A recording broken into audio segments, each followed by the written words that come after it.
Buenas tardes con todos los presentes. Se da lugar a esta sesión de audiencia con la finalidad de someter a debate el requerimiento de prisión preventiva que está relacionado al expediente 0040-2021. Siendo las 6:07 el día 25 de junio del año 2021, doy inicio a la audiencia de requerimiento de prisión preventiva a cargo de mi persona como jueza, Marilena Changa Callao, jueza del tercer juzgado de investigación preparatoria contra los imputados A, B y C por el presunto delito de hurto agravado contra el sujeto D. El orden que se seguirá en la presente audiencia será el siguiente. Contaremos con 3 rondas en las cuales primero se dará el uso a la señora fiscal y luego seguiremos con los abogados de la defensa. Teniendo esto claro, le cedo la palabra a la señora fiscal, representante del Ministerio Público, y seguidamente a la abogada defensora. Muchas gracias. Gracias, señora magistrada. Bueno, he venido a solicitarle a usted que declare fundado el requerimiento de prisión preventiva de 9 meses para los 3 imputados A, B y C, debido a que incurrieron en los presupuestos materiales para la prisión preventiva estipulados en el artículo 268 del nuevo Código Procesal Penal, los cuales son los fundados y graves elementos de convicción, la pena probable y el peligro procesal, donde se encuentran enmarcados el peligro de fuga u obstaculización. En esa primera intervención le mencionaré los fundados y graves elementos de convicción, con lo cual los 3 imputados lo cumplen. En el transcurso de la investigación sobre la presunta comisión de delito de hurto agravado, presentaré los siguientes informes que se encuentran en la carpeta fiscal que detallaré a continuación.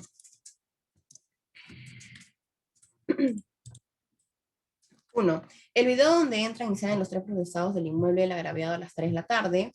2. La declaración del agraviado donde menciona que fueron recomendados por su hermano para que construya las 2 habitaciones y este se fue a comprar dejándolos solos a ellos. Como también las declaraciones de los imputados A, quien no explicó cómo es que obtuvo el dinero y cómo fue que pudo comprar la televisión. Y C, que quien fue quien brindó la información sobre el televisor y el laptop que compraron A y B. 3. La boleta de pago que acredita la preexistencia del dinero del agraviado, que fue parte del pago de sus beneficios sociales de la empresa.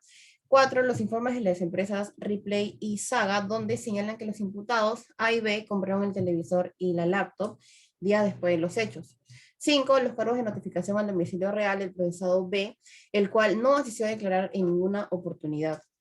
6. 2 actas de reconocimiento físico en rueda de personas que hizo el agraviado a los imputados A y C.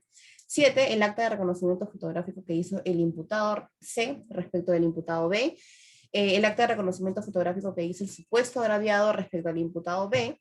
Y finalmente, el audio que escucha que el imputado C amenazó a un testigo en el caso anterior, que también tuvo de hurto agravado. E incluso hay una pericia que comprueba que esa es su voz, así como mensajes de WhatsApp donde se ven las amenazas que recibió el imputado C por parte del imputado B, de que lo mataría, pues, si es que este seguía hablando.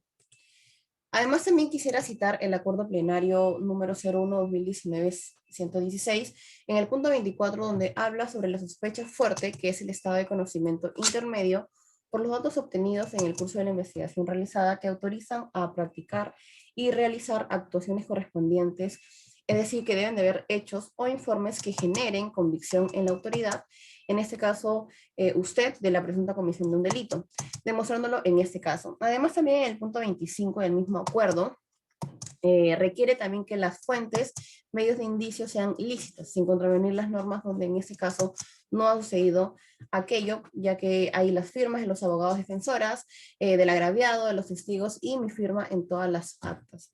Eso es todo por ahora, señora jueza. Gracias. Muy bien, señora jueza. Ahora es el turno de la abogada defensora de los imputados A, B y C.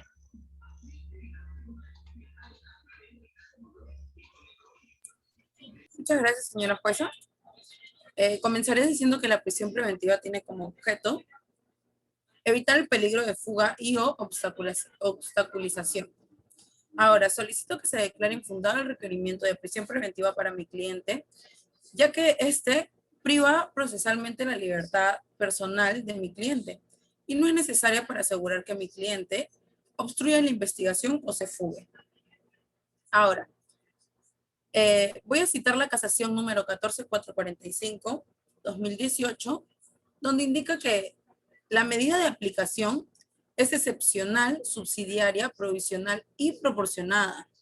que debe adoptarse cuando se resulta imprescindible y cuando no existan alternativas menos radicales, es decir, que se respete el constitucionalmente garantizado derecho a la libertad.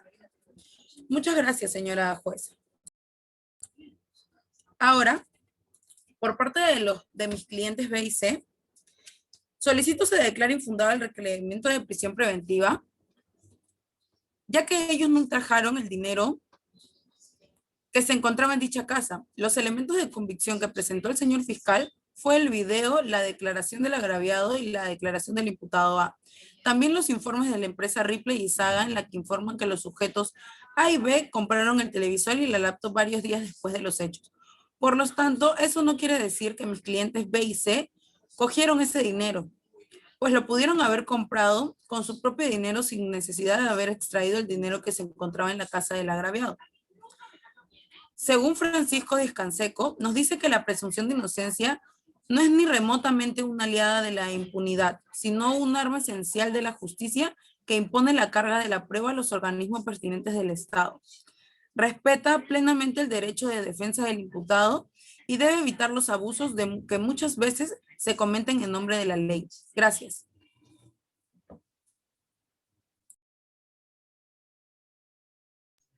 Muchas gracias. Ahora que cada uno ha dado sus argumentos, le doy pase a la señora fiscal.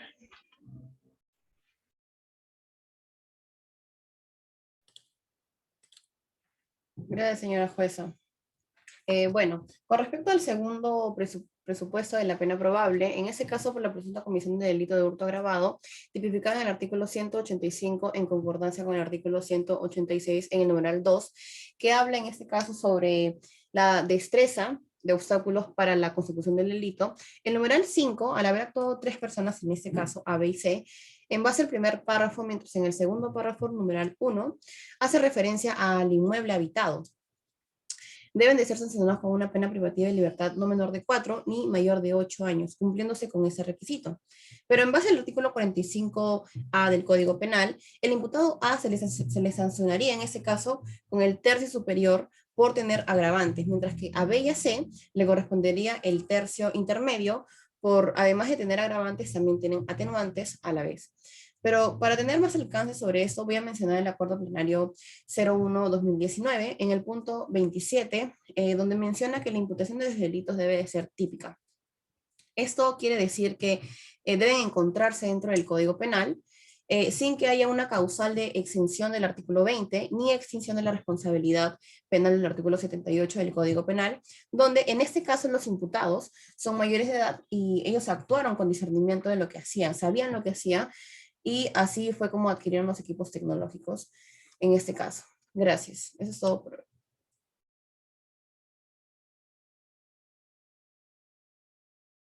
Muy bien. Continuando, se le cede la palabra a la abogada defensora de los imputados A, B y C.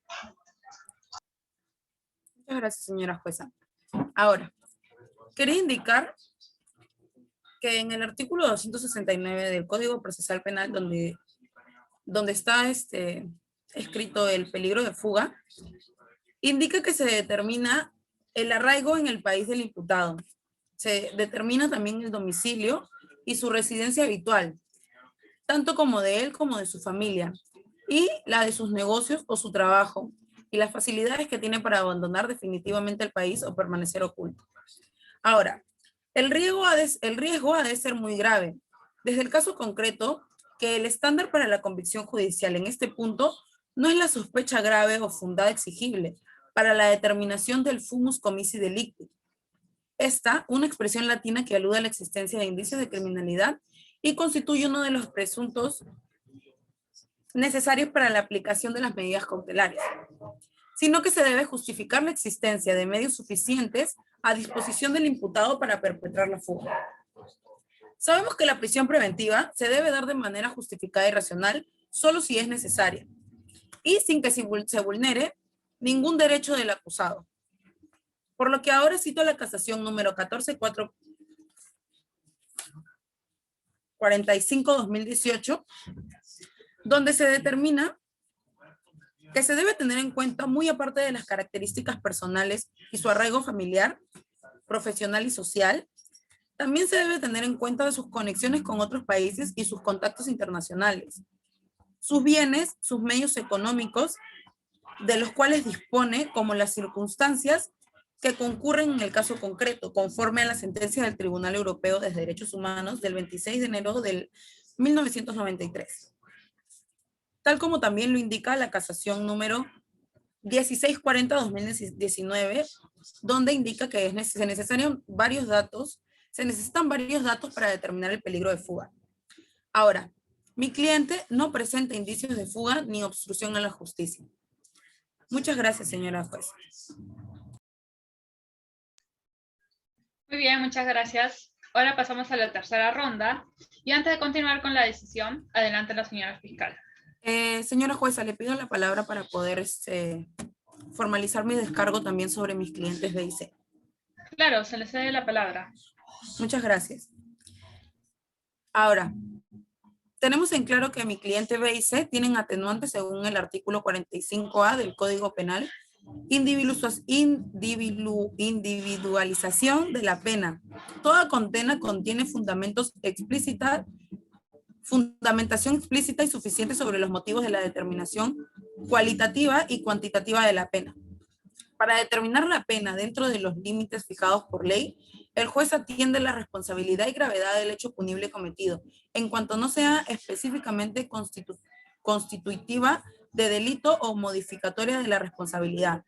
Además, en el caso de mi cliente B, yo estuve enterada que no estuvo en estado de indefensión, mientras que mi cliente C ha colaborado con el señor fiscal en la investigación que se viene realizando, siendo un atenuante en ambos casos. Muchas gracias, señora jueza. Muy bien, muchas gracias.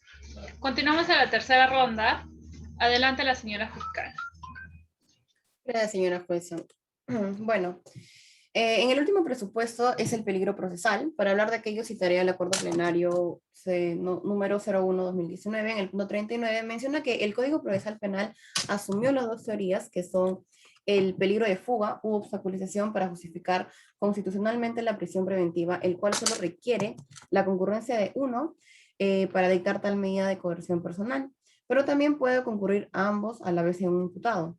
Y analizando en este caso en específico, el imputado A tiene el peligro de obstaculización contemplado en el artículo 270, el numeral 1 y 2 del nuevo Código Procesal Penal, porque al tener antecedentes policiales y penales por hurtos y robos agravados, puede que oculte más información como también destruirlas y así evitar que se esclarezcan las investigaciones. Además, al ser este imputado el que los llamó para realizar el trabajo en la casa del supuesto agraviado, también podría influir en los otros coimputados a que informen pues falsamente o de que oculten información. Luego, el imputado B tiene el peligro de fuga contemplado en el artículo 269, numeral 1 y 4 del nuevo Código Procesal Penal, por no tener un arraigo domiciliar, ya que no tiene ninguna propiedad a su nombre, siendo viudo y viviendo con sus 3 hijos en la casa de su madre. En este caso, la abuela puede mantener a sus nietos, así que él muy bien puede escaparse a cualquier lugar e incluso ni siquiera se apersonó a las citaciones que se le ha hecho llegar.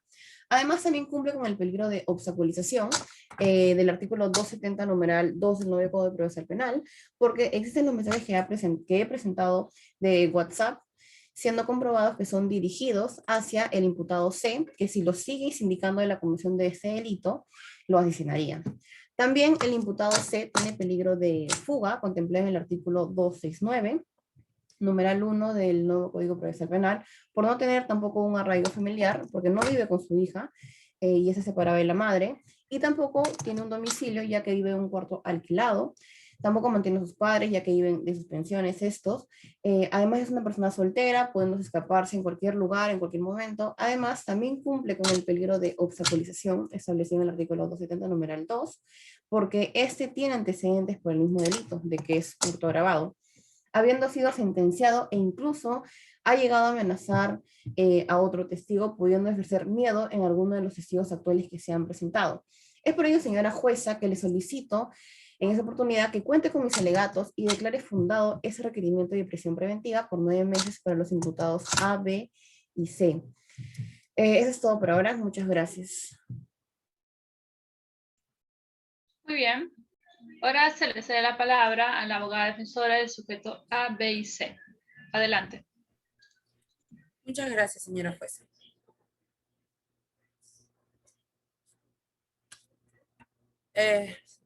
Comienzo por decir de que toda persona es considerada inocente mientras no se haya declarado judicialmente su responsabilidad, tal como indica el título 1, capítulo 1, artículo 24 de la Constitución en concordancia con el Decreto Supremo número 010-2005. Ahora, la presunción de inocencia está reconocida en el artículo 2, inciso 24, párrafo E de la Constitución y en el artículo 2 del título preliminar del nuevo Código Procesal Penal, que establece que toda persona es considerada inocente mientras que no se haya declarado judicialmente su responsabilidad.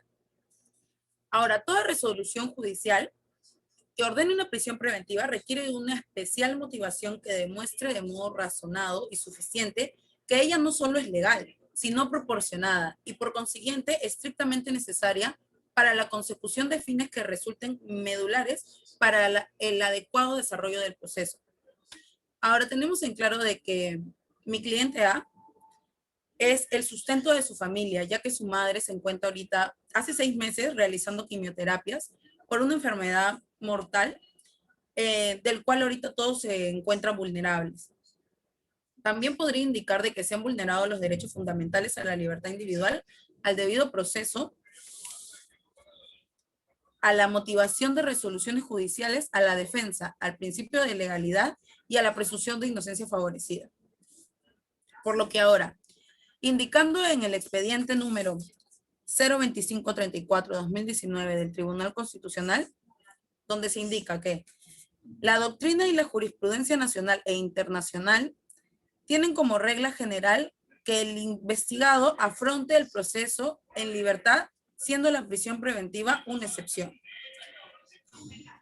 Muchas gracias, señora jueza. Ahora voy a indicar mis fundamentos para mis clientes B y C. Mi cliente B no tiene el peligro de fuga contemplado en el artículo 269 del Código Procesal Penal. No concurre en ninguno de los numerales, porque lo mencionado por el fiscal no contrastan con la realidad, porque mi cliente es padre de 3 hijos, ya que su madre falleció y este se hace cargo, además de que su hija mayor cursa estudios teniendo arraigo familiar, y si no asistió a las citaciones, yo soy la abogada y le informé de todos los procesos de investigación. Para mi cliente C, no tiene peligro de obstaculización contemplada en el artículo 270 del Código Procesal Penal, porque no concurre en ninguno de los numerales, ya que mi cliente está colaborando con las investigaciones, como mostrando los audios y dando información valiosa para descubrir la verdad en este caso. Además, estamos en un nuevo proceso, no debiendo considerar su conducta en el anterior proceso que ya fue resuelto. Es por estos fundamentos, señor juez, que pido que se declare infundada el requerimiento de prisión preventiva contra mis patrocinados B y C, por no concurrir en los presupuestos contemplados en el artículo 268 del Código Procesal Penal. Muchas gracias. Al igual quería alegar que para mi cliente A, pido que se declare infundada esta petición de prisión preventiva, ya que no es sinónimo de que lo vuelva a realizar, que él haya estado ya anteriormente en casos similares. Esto no asegura de que él pueda realizar obstaculización en las diligencias o tenga peligro de fuga. Muchas gracias, señora juez. Eso sería todo. Muchas gracias a todos. Ahora, habiendo escuchado todas las partes procesales de esta audiencia, como jueza y con las facultades que se me ejercen, pasaré a tomar la decisión sobre el pedido de prisión preventiva interpuesto por la señora fiscal. Para ello, pido su atención a todas las partes. Siendo las 6:26 de la tarde del año 2021, la decisión que se ha tomado va en consideración de los elementos de prisión preventiva y en concordancia a la casación 626 Moquegua, que habla sobre la temporalidad y proporcionalidad de la pena. Primero, declarar fundado el requerimiento de prisión preventiva formulado por el representante del Ministerio Público para los imputados B y C, respectivamente por cumplirse con los 3 presupuestos materiales, mientras que para el imputado A se le declare infundado el requerimiento de prisión preventiva y se dicte comparecencia restringida por no demostrar al fiscal los 3 presupuestos materiales exigidos por los siguientes argumentos que voy a mencionar a continuación. Primero, haré mención a una doctrina del juez supremo César San Martín que afirma que solamente la gravedad del hecho justifica la prisión preventiva, cosa que no se debe olvidar que esta medida no es una pena, sino una medida de corrección excepcionalísima en última ratio. Primero, quiero empezar citando el punto número 1 del Acuerdo 1-2019 SIC 116, que nos dice que la prisión preventiva es una institución procesal de relevancia constitucional, que con medidas de coerción de carácter personal priva procesalmente la libertad personal del imputado por un tiempo determinado y legalmente previsto y judicialmente establecido en función a la tutela de los fines característicos del proceso. Considerando, primero tenemos que decir que la libertad es uno de los derechos fundamentales en el cual se basa el Estado de Derecho, por lo que en este caso no es cuestionar en cuanto a su importancia y preferencia dentro del sistema jurídico. Sin embargo, como todo derecho fundamental, no es absoluto pudiendo ser restringido en determinadas situaciones que expresamente se reconocen en la ley. Por ese motivo, nuestro nuevo Código Procesal Penal establece que para dictar una prisión preventiva se debe recurrir a los 3 presupuestos de manera copulativa, conforme lo señala el artículo 268 del Código Procesal Penal. Además, conforme al artículo 268, numeral A y B del nuevo Código Procesal Penal, que indica que para dictar el mandato de prisión preventiva se necesita la existencia de graves elementos de convicción para poder evaluar la comisión del delito que vincula al imputado como autor del mismo o partícipe. Y como también se tiene la declaración del supuesto hecho y los informes de las empresas Ripley y Saga, en las que informan que el sujeto A había comprado un televisor y el sujeto B compró un lacto pasado varios días después del supuesto hurto. Bajo esta premisa, hay un fuerte indicio de que en efectivo se haya configurado la comisión del delito de hurto agravado, ya que existen medios de pruebas presentados por el fiscal, en los cuales hay diferentes indicios como que no se hayan presentado a trabajar los días posteriores a dicho hurto, como que su hora de salida regular era a las 6 p.m. y tal día que se perpetuó el delito salieron a las 3 p.m. Incluso está en la declaración del imputado C, que menciona que en efecto admite la comisión del hecho punible y menciona que los 3 tuvieron complicidad. Además, según nos señala el inciso B en la segunda premisa, para configurar esta figura como tal sanción a imponerse, tiene que ser superior o igual a 4 años. Con respecto a esto, se le denuncia a los 3 imputados que tiene que ser superior, por la presunta comisión del delito de hurto agravado, el cual se encuentra tipificado en el artículo 186 del Código Penal, en donde la pena a imponerse en caso se les encuentre responsables es no mayor a 6 años. Así que este segundo presupuesto se encuentra satisfecho. Ahora, respecto al tercer presupuesto, este inciso C del mismo artículo menciona que el imputado, en razón a sus antecedentes y otras circunstancias del caso particular, permite colegir razonablemente de que se tratara de eludir la acción de la justicia, que es el peligro de fuga u obstaculizar la averiguación de la verdad. Dicho esto, en la explicación dada por la fiscal, es evidentemente que en este caso en particular, tanto el sujeto B como el sujeto C, a lo largo de este caso, vienen teniendo una serie de acciones que no están bien vistas desde el punto de buscar la verdad, ya que hay elementos de prueba, tales como un audio que ya fue expuesto por la fiscalía, en el cual el sujeto C busca de una manera amedrentar a un testigo en este caso. Se sabe también, de la misma declaración de este sujeto, que fue amenazado también por el sujeto B, quien lo amenaza hasta de muerte si sigue indicándolo como presunto autor en esta supuesta comisión del delito, lo cual se considera graves elementos de convicción. Además, respecto al principio de proporcionalidad, teniendo en cuenta lo manifestado por la fiscal, esta judicatura considera que este principio, haciendo análisis de las circunstancias en el contexto en el cual se ejecutará la medida cautelar personal de prisión preventiva, se corrige tanto para el sujeto B como para el sujeto C. ya que en ellos sí se concurren los tres subprincipios expuestos anteriormente. Que la prisión preventiva se dictara contra los imputados es constitucionalmente válida e idónea para asegurar la presencia del investigado durante el desarrollo del proceso penal. También mencionar que la privación de libertad de estos imputados es necesaria y no debe ser tomada como arbitraria, porque la función de esta audiencia es garantizar y asegurar el normal desarrollo del proceso penal. Consecuentemente, esta judicatura resuelve declarar fundado el requerimiento de prisión preventiva presentado por la señorita fiscal contra los sujetos B y C por la presunta comisión del delito de hurto agravado en agravio del sujeto D, y quedando infundada el requerimiento de prisión preventiva para el sujeto A. Dicho esto, las partes interponen recurso de apelación, se reservan el derecho o están Conforme, señor magistrado. Me reservo el derecho. Señora jueza. Muy bien. Siendo las 6:32, se da por finalizada la presente audiencia. Muchas gracias.